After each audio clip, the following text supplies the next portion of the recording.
تر ټولو لمغه دلته په پنډال کې ناست زموږ ملي مشر منظور احمد پښتین او زموږ مرکزي مشران قدرمن محسن داور صاحب د کام ملا بیرام زموږ د جنوبي پښتونخوا تکړه ملګری نور باچا او په پنډال کې ناست سپین ږیرو ځوانانو همزولو ستاسو د ټولو په اجازه تر ټولو لمخه د خړکمر شهیدانو ته او د کام دنګ شهید عارف افغان ته د عقیدت سره ګلونه وړاندې کوم. عزیزانو پر وزیرستان باندې یلغار لسن سل هجری څخه سوی دی د عربو د عباس لشکر چې دلته راتلی هغو دلته یرغال کړی دی. د وزیرستان تاریخ ته په دې خړ نظر باندې دا خلک ګوري. وزیرستان د پښتونخوا وطن د احمد شاهي افغانستان د وطن زړه دی، د مبارزې ځای دی. د تاریخ په ظلم کې د افغان وطن د جغرافیې د سیاست په ظلم کې د دې وطن تاریخي مشران هغه هر یو لکه مولوی ګلاب الدین، هغه هر یو لکه ملا پونده، هغه هر یو لکه میاجي عبدالرحمن مسعود ملا حمزه، هغه هر یو لکه یار محمد شهزاده فضل الدین، هغه هر یو لکه حاجی مرزا علي خان فقیري پیر شیر علي خان مسعود الدین محمد بیٹنی خالد لطیف،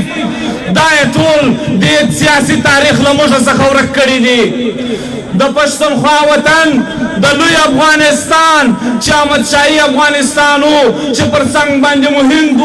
پاکستان نه و، د هغه وخت زموږ هغه اتلان چې نن تاریخ له موږ هېر کړي دي، نن مطالعه پاکستان له موږ هېر کړي دي، چې نن موږ په خپل تاریخ کې احمد شاه بابا خو پېژنو، خان شهید او باچا خان خو پېژنو، ملا پونده او فقیري پیر څوک نه پېژني، په دې سیمه کې څوک نه پېژني. دا د سیاست ظلم، دا د تاریخ ظلم، دا له موږ سره د خپلو ظلم دی. موږ په کار دی چې د هغو تاریخ ولولو. تاسو که نن د دې غورځنګ ملاتړي، دا غورځنګ تاسو جوړ کړی دی، د دې غورځنګ په ملاتړ تاسو راوتلي. تاسو په کار دی چې د مولوي ګلاب الدین چې د مغولو د انګریز په خلاف یې کوم تحریک جوړ کړی و، تاسو د ملا پونده هغه تحریک چې په ایدک کې مرکزي دفتر جوړ کړی و، تاسو د سیکانو په خلاف هغه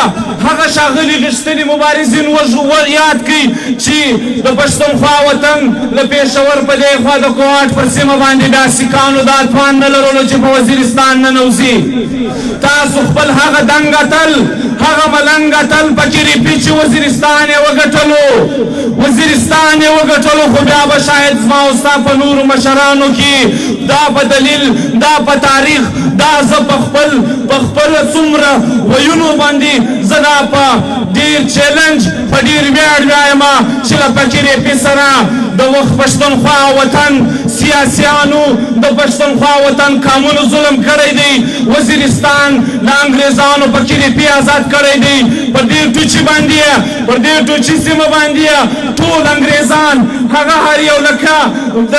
مغولو څخه راونسي، د ملا پونده څخه لکه ظاهر الدین بابر، لکه اورنګزیب عالمګیر، لکه بهادر شاه، لکه بیا انګریزان ویلم کرافت، لکه بیا رابرټسن ډیمن، لکه هغه جان گوردن، لکه هغه جنرال کینډي، لکه هغه میجر میچن، لکه هغه جنرال لمسیډن. دا ټول چیرې دي؟ رایل شریف او باجوا خو اوس راغلي دي.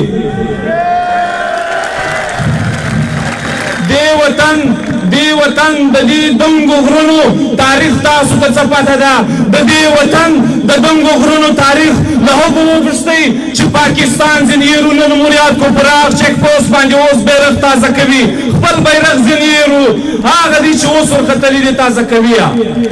د دې وطن د دنګو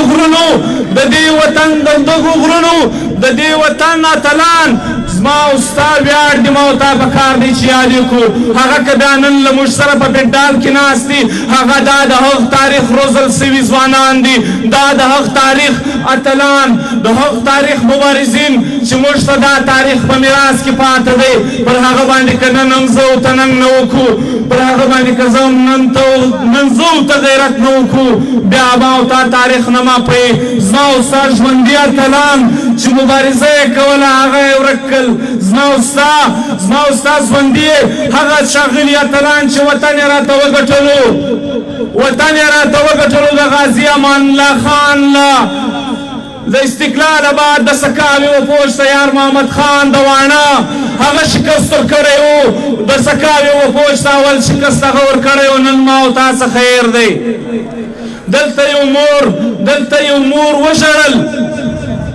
دلته یو مور وژړل په څه یې وژړل چې زوی مې ورک دی مورې ستا له خاورې څخه دا ډیورنډ دا اوس چې لین دی دا په ځغاسته کې مړ سوی ووتلی دی په ډېر اسماعیل خان کې پروت دی دا له تا سره چې ظلم کوي دا خرپوشي باداران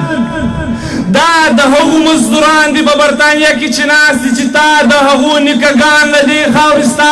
ستا نیکونو شړلي وو موږ او تاسو عزیزانو وخت کم دی خبره که مو هم مشران دې وکړي یوه خبره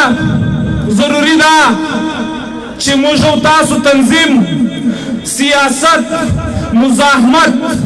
چې نن موږ او تاسو کم کوو په کوم اتفاق باندې کوو هغه تاریخ ته لږ تاسو لاړ شئ ویې ګورئ ټي ټي اف د ملا پونده د تنظیم و د هغه د مبارزینو ته چنده ورکوله د شهیدانو بچیانو ته پیسې ورکول د شهیدانو بچیانو ته روزنه ورکوله په دې چندې په پیسو باندې هغه یو تنظیم ورته جوړ کړی و تنظیم که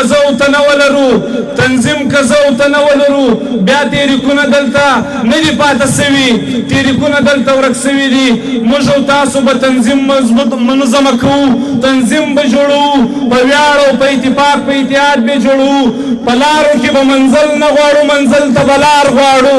په لارو کې منزلونه نسته منزل ته لارې دي موږ او تاسو به پر هغو لارو باندې ځو چې موږ او تاسو په کامیابي سره ورسېږو مزاحمت به کوو په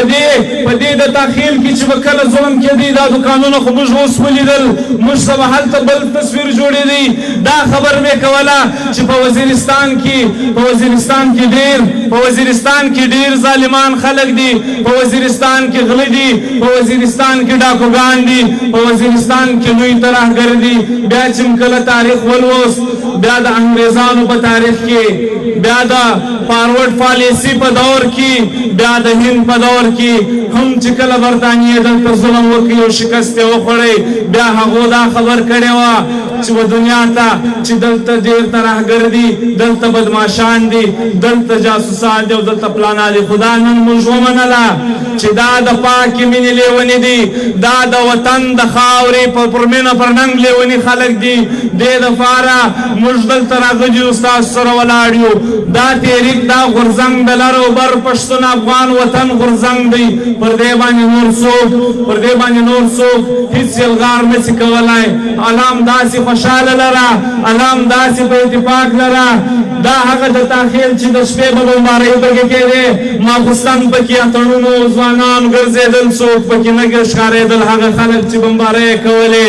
دا ستاسو د اتفاق دا ستاسو د یووالي زور دی دا ستاسو ننګ دی پر چیک پوسټونو باندې هسې راتېرېږئ هغه چیک پوسټونه چې غوږونه یې پرانیول دا ستاسو د اتفاق زور دی زه په خپله وینا پر دې اخري د خپل دنګ یار ارمان مڼي پر دې شعر ختمومه وایي وای د ترهګرو شاته لاس دی د وردۍ خبر سے